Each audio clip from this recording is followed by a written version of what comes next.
Hey, what's up, you guys? Bloody Jacob here. Hey, what's up, you guys? Bloody Jacob here. Jacob here, meeting my icon, Catherine Isabel, Danielle Harris. Wait, what did you say? Danielle Harris.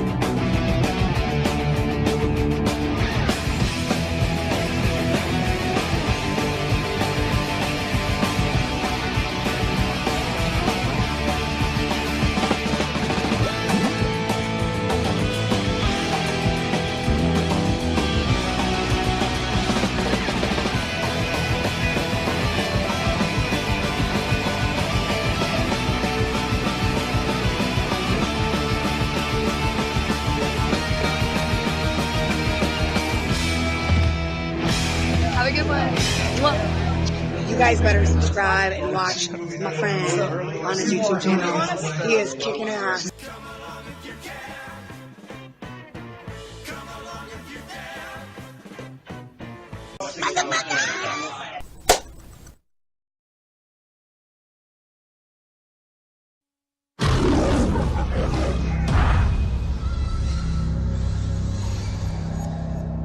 Inside every one of us,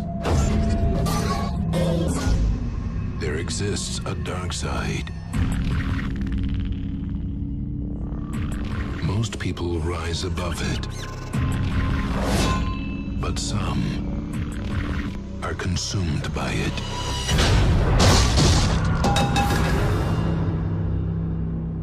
Michael? Until there is nothing left but pure evil. Behind these eyes, one finds only darkness. These are the eyes of a psychopath. This August, Rob Zombie unleashes an extreme vision of terror and reinvents a legend.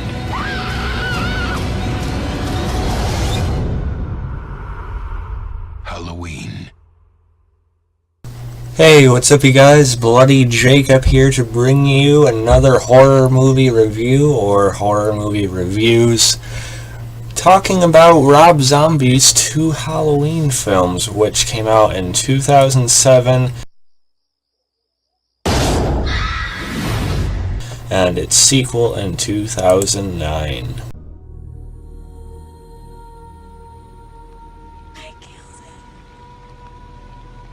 I killed him. Who'd you kill, sweetie? Who'd you kill?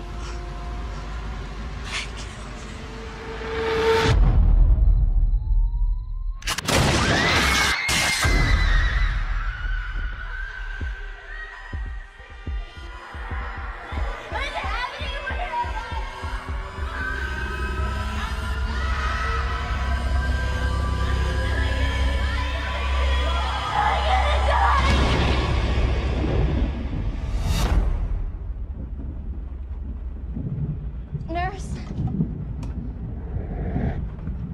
Hello? Is anybody here?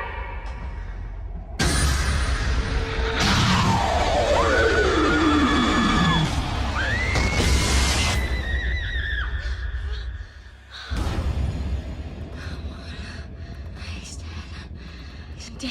You've witnessed the birth of evil. Are you a giant? Now, the secret behind his madness will finally be revealed. Only a river of blood can bring us together again.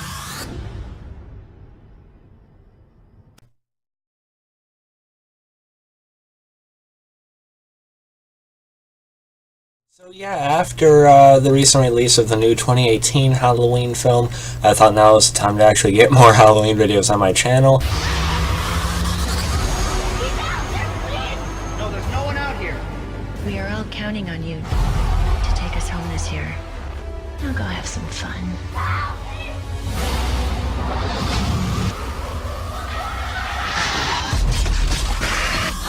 On August 28th, Evil is here. It's walking amongst us. Michael is more evolved. Rob Zombie Strong enough. completes death-defying legend. Kill her, baby.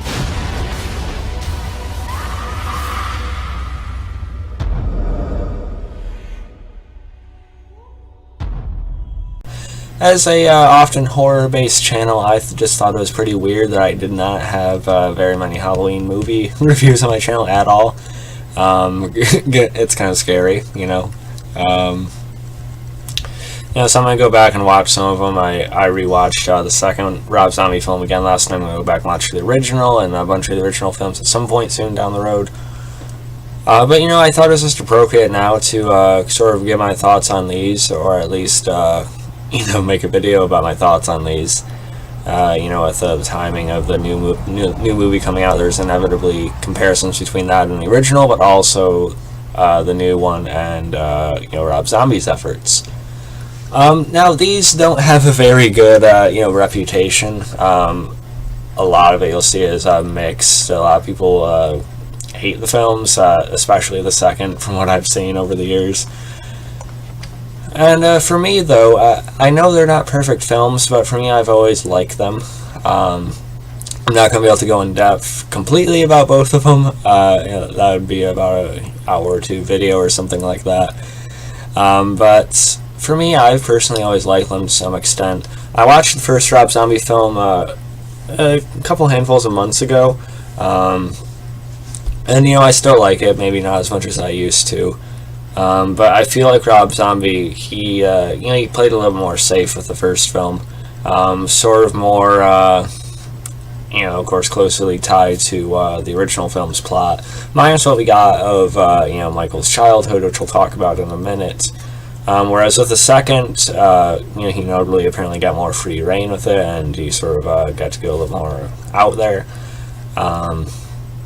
But yeah, my thoughts on Halloween 2 have actually changed in a good way. I was also happy to see, I think it was Cody Leach's video. He did one on Halloween 2. I think he did one review of it, then he did like a ranking video, talked about it again. It was kind of nice to see a not so completely negative, you know, perspective on the film. But Rob Zombie's Halloween, the first one, well, I did say it sort of plays a little bit safe.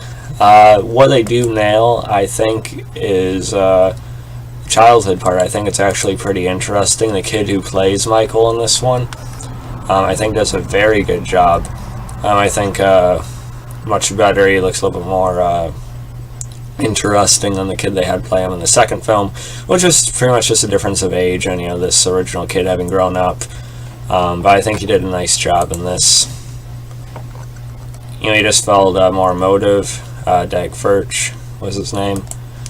And I enjoyed all that. You know, I think psychologically it was pretty interesting. I know a lot of people seem to have problems with them explaining Michael Myers at all, which I can understand, you know, because people think it takes away from the mystique of him. They don't want to know anything. They just want him to be like this unknown sort of force. You know, just does what he does for, you know, some unknown reason.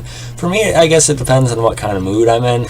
Because sometimes I kind of like that idea, you know, it intrigues me, pulls me in, I guess that mystery. But then other times I'm in the mood for more, you know, character detail and more explanation or just reasoning, I guess.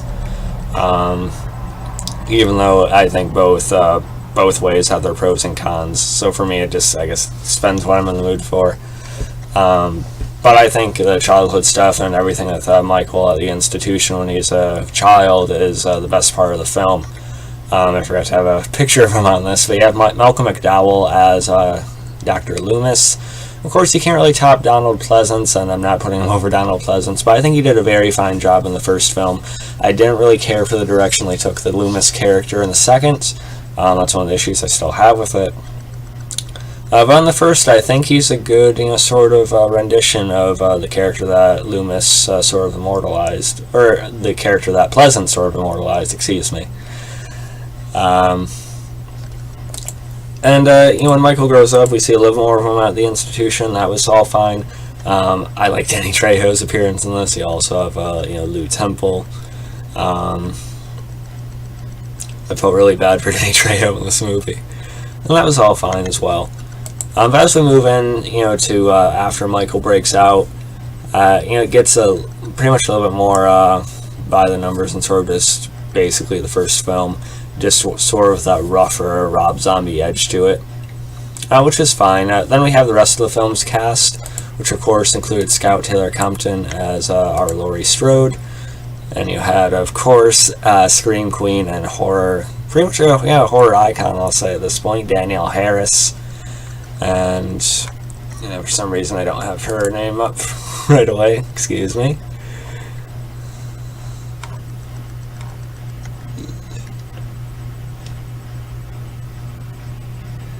Yeah, okay, I guess I can't quite get the actress's name up right now. But both their friends are fine. I think their friendship is alright. I don't think they're necessarily overly interesting characters. And I feel like both the original film and this one, they sort of took stereotypes from their individual generations as to what teenagers are like. And so yeah, you kind of have two different ends of the stick here. But I think Scout Taylor-Compton did a fine job, and I have more to say about her in a second. And I always like Danielle Harris in anything. So what she had in this is more of like the ends up just being like Laurie's friend who has sex and everything, and it's all right. And half-baked relationship with Laurie and her parents. So I'm saying the film has issues. Okay, don't get me wrong. And I do feel like the climax of the film, especially when Michael's chasing her through the house and everything like that, sort of like through the wood and stuff like that, I feel like it gets dragged on a little bit too long. And the ending to it is fine, them going off the next story of the house, and Laurie shooting him in the face, which is the theatrical ending. This is Michael reaches out for her, of course. There's like an alternate sequence to how it ends, which I found to be more interesting. It involves a police standoff, and Loomis trying to talk Michael down, and it seems like it actually works just a little bit, kind of playing more on the real psychology they tried to instill in the character. And I thought that was a far more interesting ending than I do the whole fire squad thing. So I do prefer that. Yeah, overall, Rob Zombie's first Halloween, I think, is a fairly fine, version of it, I guess. Although I do more so enjoy the second film at this point, which again, a lot of people really hate the second Rob Zombie film, but for me, I honestly prefer it. And besides the original, I think it's honestly my favorite Halloween movie. Again, they both kind of fulfill two different, elements for me, or two different points for me. So again, it depends on what I'm in the mood for. And I'll be doing a video ranking all the Halloween films at some point within the next week or so. But yeah, after watching Rob Zombie's Halloween 2 last night, it was pretty evident that he had more freedom with it. There's just more of a style to it. It's a little bit more, like I said at the beginning, out there. And some people think he goes a little bit too far. Some of the imagery in this, which we'll talk about in a couple minutes. But for the sake of it, we should probably talk about Michael Myers in general in these movies. Because for me, I think he honestly looks, the original film, and the new 2018 film, I think they're all pretty much about the same. I don't think we've ever seen Michael look any better. Those three films have my favorite looks for Michael. And I just really think, just in terms of the mask and everything, it's about as creepy and intimidating looking as you could get it to look. And some people also hate the opening of Halloween 2, the whole hospital sequence, because it's a dream, so what does it matter? I still think it's pretty damn intense, and there's some good shots of Michael going through the rain, stalking after Laurie and everything. Some pretty brutal kills, and that's another thing about both these movies. It is a Rob Zombie film, so there's a little bit more of that edge to it. The kills are kind of like angry and more violent than what you see in the new 2018 film. It's just rougher, and some people don't like that. I'm a little bit mixed on it. Sometimes I feel like it's a bit much. Sometimes I actually appreciate how it was done that way. A lot of people hate Michael's main look throughout the entirety of Halloween 2. With the hood and sort of the half-torn mask and everything like that. I actually found it, pretty interesting look for him. Some people said he looks like a hobo, but I don't think they're really trying to avoid that. He was just so run down after everything. I thought it sort of made sense, and this mask is just going away. It can even just be torn if someone just pulling at it now. So I actually like that. And Scout Taylor-Compton, I mentioned her earlier. I actually think her performance improves in the second film.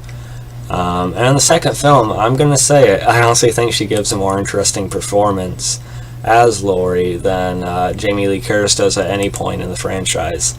And I know it's a big statement, but I do think that Scout was also actually playing with more interesting character psychology, especially with the original films that Jamie Lee Curtis was in. H2O was alright. They tried to do a little bit more in that one. In terms of the first film especially, there was just a lot more that Scout got to play with that Jamie Lee Curtis never really did. Although Curtis did get to sort of show a different psychological side in the new film. I'm just continuously enjoying when I see Compton's performance as sort of just this broken, just wreck of a character. And some people are kind of put off by this in Halloween too, and I can sort of understand that. It does sort of, she is a very toxic person. She pushes Annie away, Danielle Harris's character, even though, her whole mindset and her whole really underlying feeling is that she's the reason Annie has gone through all this, and she has this tremendous guilt on her, but yet she's self-destructing in this way. And I don't know, I think it's maybe taking it a tad too far, or a little bit too slightly stereotypical. I don't know if that's a word for it, but again, I think it's more interesting than I've ever seen the Laurie character in the original films for sure. And I gotta talk about Danielle Harris specifically, because of course she's a welcome presence in the first, but her character also gets more to do in this one. She's gone through her own trauma as well with dealing with Michael, but she's sort of handled it in a different way. She's trying to be there for Laurie, but again, sort of being pushed and damaged by what Laurie's going through as well. So again, a double-edged sword there. And Brad Dourif, of course, I had to talk about him. Voice of Chucky. He's good in the first, but he gets to give an even better performance in this one with the material. You see him at dinner, with this, Danielle Harris being disappointed about it not being wheat crust and everything like that. There's a decent family dynamic when they're all almost getting along that I kind of liked. I almost wanted to see more of that. But you can't talk about Danielle Harris and Brad Dourif in Halloween 2 especially without talking about Annie's death scene. Of course, Michael ends up going back to their house and everything, and of course ends up actually killing Annie this time. She's barely alive when Laurie finds her again in this, but this time she actually slips and passes away and everything. And I really love the music they have in that scene. I listened to that on its own for a while after I had seen it years ago. It's pretty sad, and when Brad Dourif comes in and finds her, he gives a pretty good performance, I'd say, almost above what some people think the movie's pay grade is. At first he's a bit over the top, and it's no, but then this is how he emotes, I think, was pretty impressive from him. So I really enjoyed that. And again, Danielle Harris being in these films has sort of had a stamp of approval for both of them, really, because she was already so established with being in Halloween 4 and 5 and everything. And just her sort of playing character actually gets to go into another film, whereas the original Annie didn't really make it and do very much at all. It was nice to see.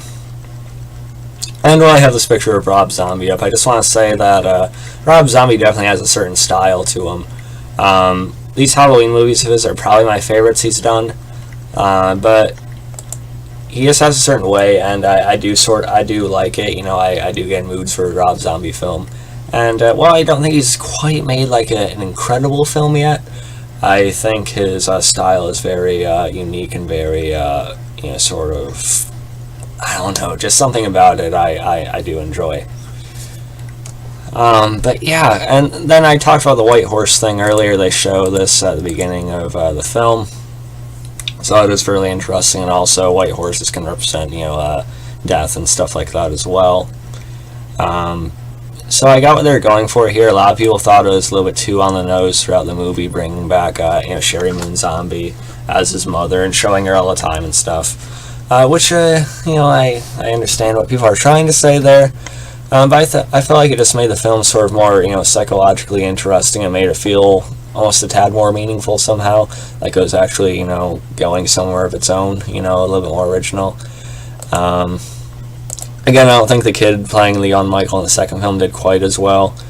But, again, what can he do is more so just the other kid being grown up from what I read and everything. I'm not sure about that, but that's what I remember.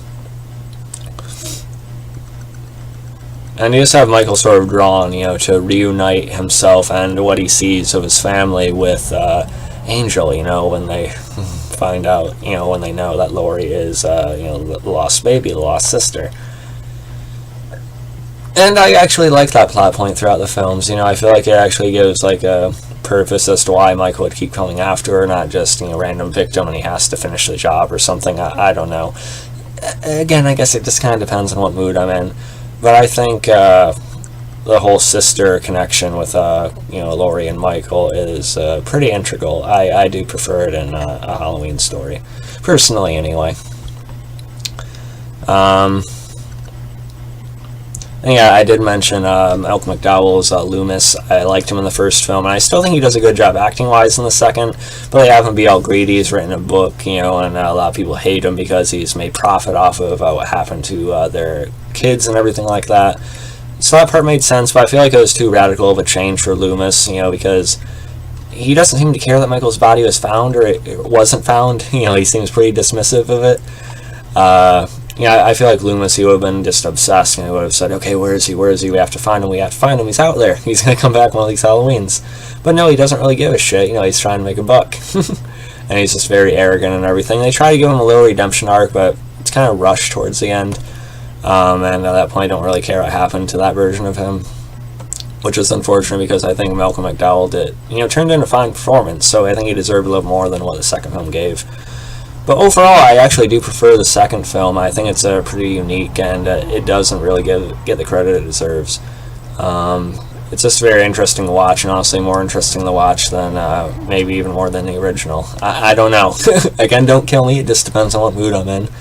But I prefer both for their own reasons, and the first Halloween I think is serviceable as well.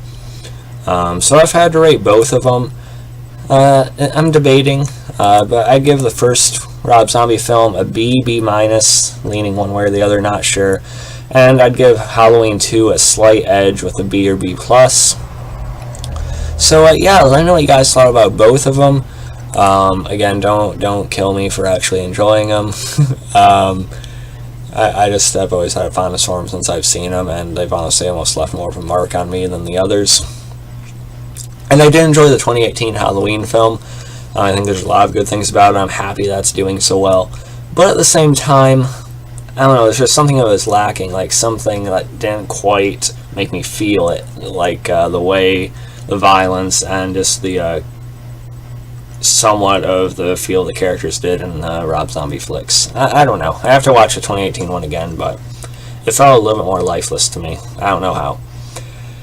But yeah, so follow me on Facebook, Twitter, Instagram, like, subscribe, and I'll catch you guys next time. Peace.